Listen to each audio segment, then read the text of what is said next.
Olá, eu sou Daiane Lima.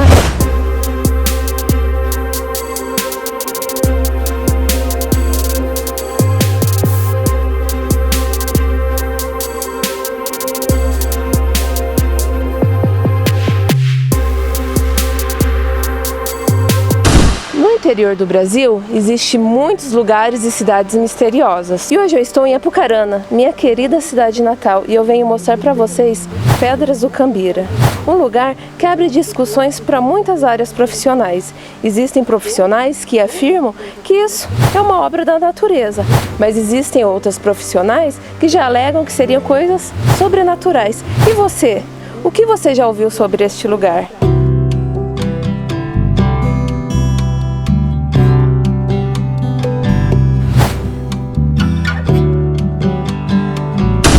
Eu estou aqui com o professor Paulo César de Oliveira, que é um pesquisador, ufólogo e também professor de yoga. E ele fez algumas pesquisas de campo aqui nas Pedras do Cambira e eu gostaria de saber o que você pesquisou, qual conclusão que você chegou? A ciência, os geólogos, eles dizem que houve um grande derramamento de basalto e comprovadamente a Apucarana realmente ela é uma região que tem vulcanismo, que teve vulcanismo, claro que extinto há milhões de anos, e que essa teoria estaria válida, que houve um esfriamento repentino e o basalto tomou a configuração hexagonal, que é a forma da estrutura molecular do silício, que é o principal componente do basalto, digamos assim. E nós sempre já fizemos meditações aqui, eu entrei nesse mundo do yoga, e os mestres dizem que a melhor forma de fazer uma investigação primeiro é entrando em estado de consciência elevado e tentando captar as informações dessa internet cósmica que existe, né? Sim. Assim como no Google tem tudo, também você pode captar através da meditação certas informações. E nós, ao longo dos anos, temos tentado integrar as duas coisas, o conhecimento científico e o conhecimento místico ou esotérico relacionado a esse local. E nós descobrimos umas coisas muito interessantes que podem entrar um pouquinho em choque com a teoria do derramamento de lavas. Primeiro que algumas pessoas têm relatado daqui da região que a ocorrência de bolas de fogo, de OVNIs aqui na região. Mas o que nós descobrimos aqui foi um forte campo magnético.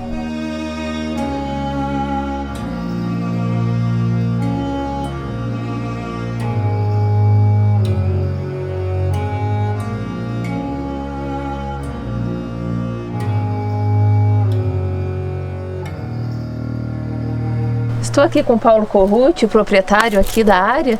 Eu venho perguntar para você, o que você tem de história, você que cresceu, né, viveu aqui nessa área há muito tempo, o que você tem, assim, de curioso para contar pra gente? O que aconteceu com você? Aqui foi desbravado um paralelepípedo durante um ano, onde foi tirado muitas pedras para calçamento de ruas.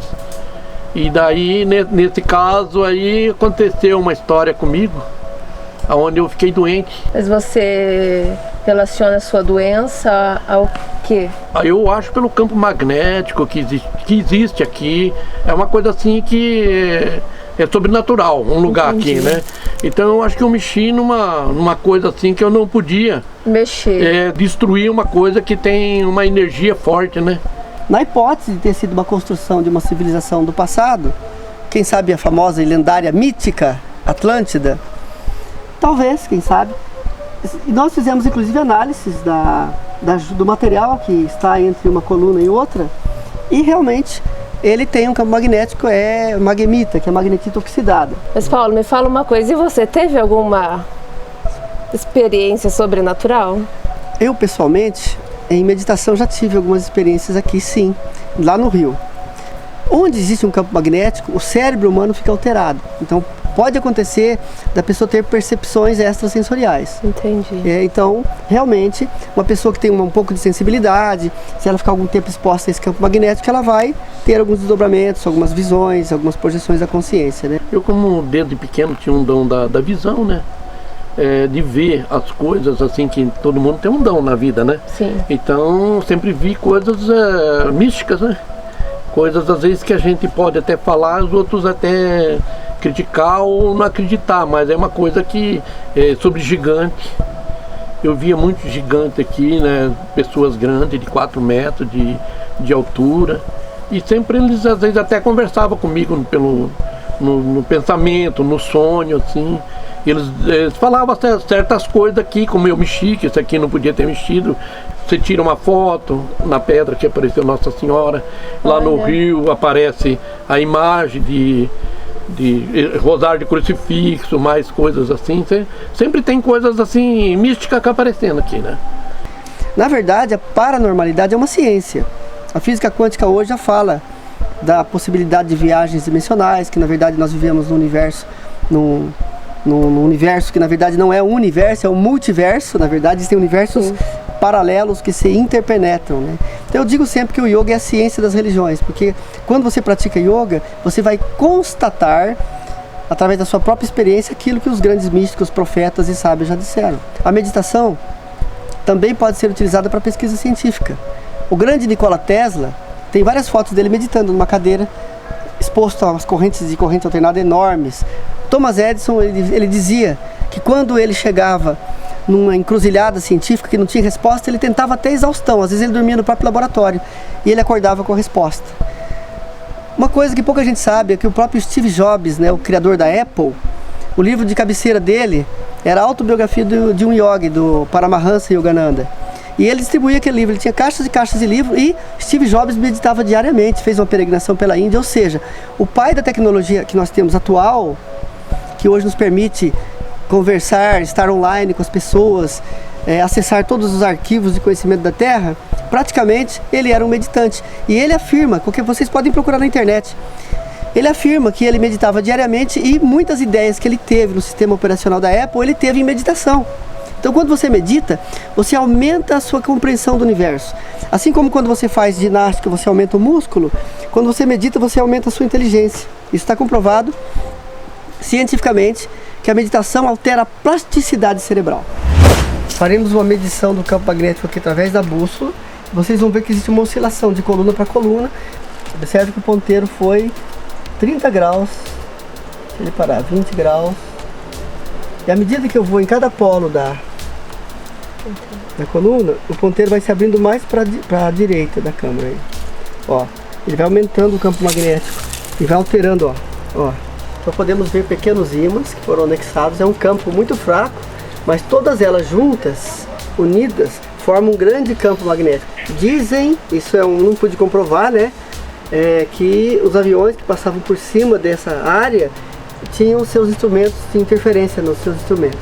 Tanto é que houve uma mudança na rota. Inclusive, existe uma alteração também no campo magnético se você erguer a bússola, ó. E se você baixar. Então, ela volta para onde estava.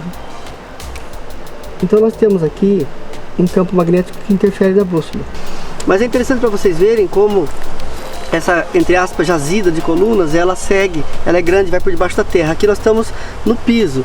E aqui vamos ver como é que está o campo magnético aqui também. Então, eu vou marcar com o meu polegar aqui, para não falar que eu virei o ponteiro. E aqui, ó, Claudinha, aqui.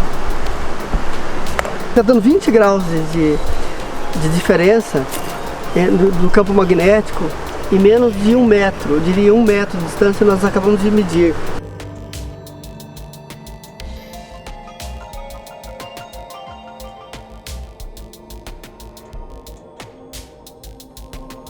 Vocês podem observar que o rio, ele passa por cima das colunas, então formações hexagonais que nós acabamos de medir com a bússola nesse local e por todo o rio.